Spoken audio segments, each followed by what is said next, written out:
तो ये WhatsApp guys, कैसे हैं आप लोग। तो आज मैं peak of true martial artist season 2 का न्यू एपिसोड एक्सप्लेन करने वाला हूं। तो चलिए वीडियो को शुरू करते हैं बिना कोई देरी के। तो हमारा एपिसोड शुरू होता है और इसका पहले के एपिसोड में आप लोग को याद होगा कि हुआ क्या था। तो हुआ यह था कि रूबिंग वहां पर आ जाती है फाइट करने के लिए।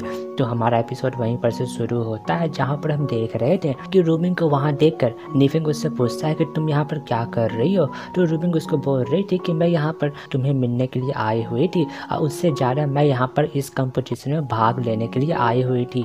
यह देखकर वो सेकंड शार्क बोल रहा था कि तुम्हारा कोई भी मैच नहीं है मेरे सामने, तुम मेरा सामना नहीं कर सकती हो और मैं जिसको अपोनेंट चाहता हूँ अपना, वो कोई और नहीं बल्कि निफिंग है। यह देखकर रूबिंग जो है निफिंग को इशारा करती है चिंता न करने के लिए और फिर आगे जाने लगती है। जहाँ पर वो आगे जा रही थी पानी में, तो पानी जो है बर्फ में जम रहा था और फिर वो उस शार्क को बोल रही थी कि तुम्हारा ओपोनेंट मैं हूँ और तुम निफिंग के ओपोनेंट बनने के लायक नहीं हो और मेरा नाम रूबिंग है और मैं जो है निफिंग की वाइफ हूँ। तो यह देखकर शार्क था वो बोल रहा था कि तुम जो इसको अंडर एस्टिमेट मत करना, ये पावरफुल हो सकती है। तो यह देखकर वो सेकेंड शार्क बोल रहा था कि आप चिंता ना करें, मैं इसको एक ही अटैक में हरा दूंगा, ये कितना भी पावरफुल क्यों ना हो। और उस पर अटैक करता है, लेकिन हम देखते हैं कि रूबिंग उसका अटैक रोक देती है। तो यह देखकर उस शार्क को गुस्सा आने लगता है और फिर वो शार्क उस पर लगातार अटैक करने लगता है और फिर उस पर बहुत ज़्यादा ज़ोर ज़ोर से अटैक कर रहा था, लेकिन रूबिंग उसके सारे अटैक को रोकते जा रही थी।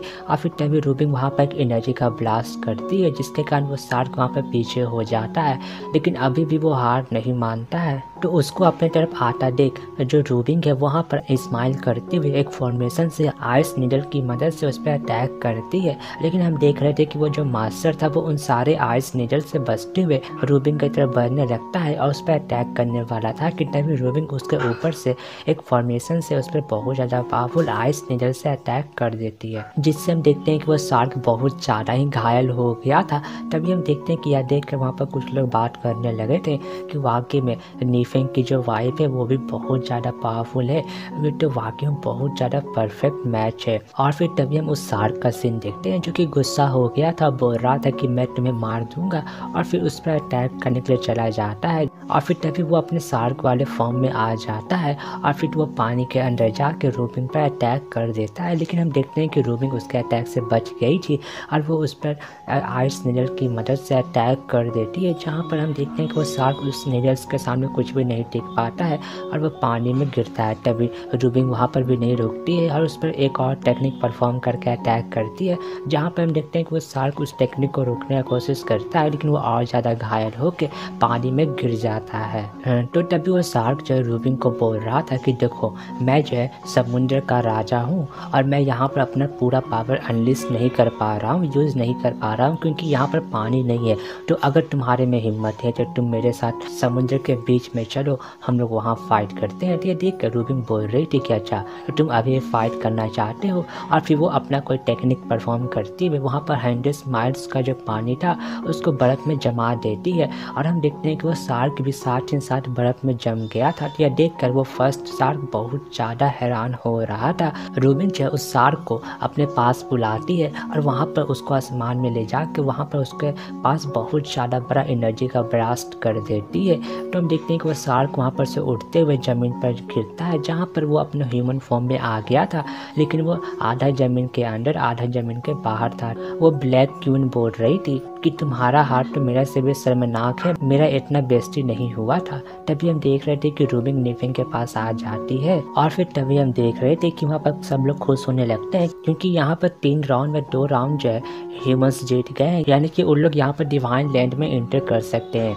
लेकिन तभी और उन लोग जो है उस डीमंस का मजाक उड़ाने लगते हैं। उस किंग को गुस्सा आ गया था और फिर वो वहाँ पर एनर्जी का ब्लास्ट करता है और फिर तभी यह देखकर तभी वो ओल्ड मैन बोल रहा था कि वैंसवी को यानी कि उस मॉन्स्टर को आखिर में तुम करना क्या चाहते हो, क्योंकि ह्यूमंस यहाँ पर 2 राउंड जीत चुके हैं, इसका मतलब साफ है कि हम लोग यह मैच जीत चुके हैं। तो यह देखकर वो वैंसवी बोल रहा था कि नहीं, ऐसा नहीं है। तो यह देखकर वो ओल्ड मैन बोल रहा था कि क्या तुम रूल्स को वायलेट करना चाहते हो जो कि सालों पहले बना हुआ था। तो वैंसवी बोल रहा था कि कौन सा रूल, जो कोई भी मेरे रास्ते में आएगा वो मारा जाएगा। और फिर तभी हम देखते हैं कि वैंस भी उन लोग पर अटैक कर देता है। तभी निफिंग वहाँ पर बीच में आ जाता है और वहाँ पर उस अटैक को रोकने लगता है, जहाँ पर वहाँ पर एक एनर्जी का ब्लास्ट होता है। और फिर तभी निफिंग बोल रहा था वैंसुई को कि तुमने मेरा परमिशन नहीं दिया तो तुम्हारा हिम्मत भी कैसे हुआ। तो देख कर वहाँ पर जितने भी डीमंस थे, मॉन्स्टर थे, वो सब जब वहाँ पर गुस्सा होने लगते हैं निफिंग पर। अब बोल रहे थे कि तुम्हारा हिम्मत भी कैसे हुआ मॉन्स्टर सेज से ऐसे बात करने का, तुम मरने वाले हो और यहाँ पर तुम सब लोग यहाँ पर बहुत ज़्यादा भयानक मौत मरोगे। तभी हम देख रहे थे कि वो वैंसुई बोल रहा था कि देखो कि तुम बहुत ज़्यादा एरोगेंटली बात कर रहे हो और मैं देखना चाहता हूँ कि तुम्हारा स्ट्रेंथ के हिसाब से तुम्हारा बॉडी मैच करता है या फिर नहीं। तो निफिंग बोल रहा था कि अच्छा तुम मुझे ट्राई करना चाहते हो तो आ सकते हो। तो देखकर वो मॉन्स्टर को गुस्सा आने लगता है, बोल रहा था कि मैं तुम्हें मार दूंगा और ब्लैक ड्रैगन का बदला लेकर रहूँगा और उस पर अटैक करता है। तो निफिंग उसका अटैक अपने हाउटिन शॉट की मदद से रोक देता है और उसको बाउंस बैक करके उसको पीछे फेंक देता है, जहाँ पर उसका इतना भयानक पावर को देखकर वो डीमन क्वीन बोल रही थी कि इसका पावर तो वाकई में बहुत ज़्यादा है, मेरे ख्याल से ये पीक ऑफ मार्शल किंग से भी ज़्यादा लेवल का है। तो वह सेकेंड शार्क बोल रहा था कि इससे कोई फ़र्क नहीं पड़ता है क्योंकि वो जो मॉन्स्टर सेज के सामने कुछ भी नहीं है। तभी हम मॉन्स्टर सेज का सीन देखते हैं, यानी कि उस मॉन्स्टर का जहाँ पर उस निफिंग के शॉट के कारण उसका हाथ घायल हो गया था। और फिर निफिंग बोल रहा था कि तुम तो वाकई में बहुत ज़्यादा कमज़ोर हो और उस पर अटैक कर देता है सेटलिंग सन टेक्निक की मदद से। तो वो मास्टर जो है पहले शील्ड बना के खुश हो रहा था, लेकिन उसका खुशी वहाँ पर दुख में कन्वर्ट हो जाता है क्योंकि वो पाता है कि उसका शील्ड वहाँ पर ब्रेक हो रहा है। तभी वहाँ पर निफिंग का एक शॉट वहाँ पर एंटर कर जाता है, जिसके कारण वो शील्ड वहाँ पर कुछ देर बाद ब्रेक हो जाता है, जिसके कारण वहाँ पर बहुत ज़्यादा बड़ा एनर्जी का ब्लास्ट होता है। और जो वो मास्टर था वो भी जब पानी के अंदर जाके गिरता है और फिर वो अपने शार्क वाले फॉर्म में आके वहाँ से भागने का कोशिश करता है। तो तभी हम देखते हैं कि निफिंग जो है उसका पीछा कर रहा था पानी के अंदर, जहाँ पर निफिंग साथ ही साथ उस पर अपने शॉट की मदद से अटैक भी करते जा रहा था। लेकिन हम देखते हैं कि वो मॉन्स्टर उसके सारे अटैक से बचते हुए वहाँ पर से भाग रहा था और बोल रहा था कि जो सी है वो मेरा घर है और तुम यहाँ पर मुझे कभी भी नहीं पकड़ सकते हो, तुम्हें 10 जन्म लगेगा तब भी नहीं। तो निफिंग बोल रहा था कि तुम बहुत ज़्यादा एरोगेंट हो गए हो और वहाँ पर डिवाइन पर्ल को अपीयर कर लेता है और वहाँ पर अपना हाउटिन शॉट को ज़मीन पर गाड़ देता है और वहाँ पर डिवाइन पर्ल की मदद से वहाँ पर एक चारों तरफ एक सर्कल क्रिएट कर देता है और उस सर्कल में पानी बिल्कुल भी नहीं था। और इसी के साथ हमारा एपिसोड यहीं पर ख़त्म होता है।